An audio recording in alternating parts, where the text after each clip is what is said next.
મિત્રો, હું સામાજિક કાર્યકર મનસુખભાઈ ગોવિંદભાઈ રાઠોડ, ગામ રામોથી, અને આજે અમરેલીના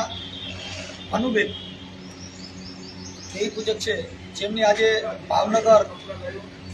ડેડ બોડી રૂમની અંદર જેમને આજે 3 દિવસથી લાશ અહીંયા છે, એટલે કાર્યકર તરીકે જેમની ડેડ બોડી મોતનો મલાજો રાખો અને મૃત્યુ છે એ અનિવાર્ય હોય છે, પણ આ મૃત્યુની અંદર જેને ન્યાય મળેલ ન હોય, જેથી કાર્યકર તરીકે આજરોજ અહીંયા અમરેલી સબઘરમાં આવ્યા હતા, પણ હવે અહીંયા અમે નરેશભાઈ વાળા અમને ભેગા થઈ ગયા એટલે એને કીધું કે ભાઈ એમનું જે કાંઈ આંદોલન અને એમની જે કાંઈ સત્યાગ્રહની છાવણી છે એ અમરેલી છે, એટલે બપોર પછી 4 વાગે પણ અમે અમરેલી જેમની સત્યાગ્રહની છાવણીની મુલાકાત લેવા જવાના છીએ, કેમ કે કોઈ પણ સ્ત્રી છે, કોઈ પણ વ્યક્તિ છે જે જાતિની અંદર નથી હોતી, પણ જેની અંદર અન્યાય થયો હોય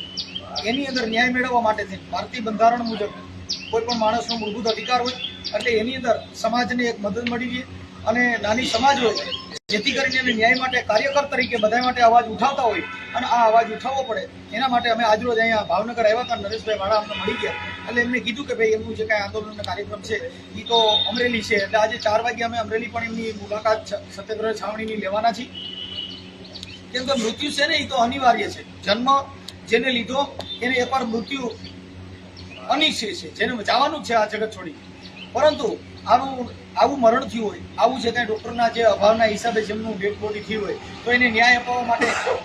સર્વે સમાજે એક મંચ ઉપર રહી અને ન્યાય મળે અને આવા ગરીબ માણસોને ન્યાય મળી રહે, એના માટે નરેશભાઈ વાળાને વિનંતી કરું કે 2 શબ્દ બોલું. હવે હું તો પ્રસંગોપાત અહીંયા આવ્યો હતો, પણ મનસુખભાઈને એમ કે ડેડ બોડી તો અહીંયા ભાવનગર પડી છે, એટલે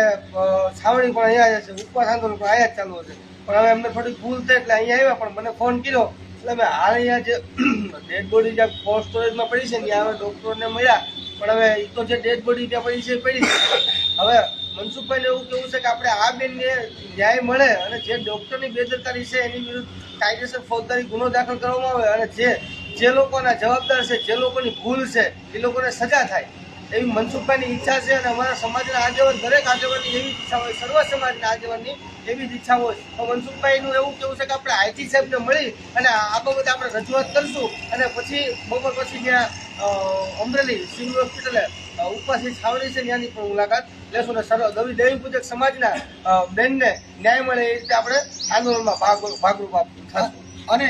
જેમના દેવી પૂજક સમાજના કાર્યકરો, આગેવાનો, એમને પણ ફોન કર્યો હતો, દીપકભાઈ ચુડાસમા, જેમને પણ અહીંથી અમે ટેલિફોનિક વાત કરી હતી, એટલે એને કીધું કે ભાઈ અમરેલી અમારી જે છાવણી છે, તેમજ સુરેશભાઈ વાઘેલા પાલિતાણા, જેમની આ સાથે પણ વાત થઈ હતી અને અત્યારે અમે એને ટેલિફોનિક ચર્ચા કરી હતી અને બપોર પછી 4 વાગે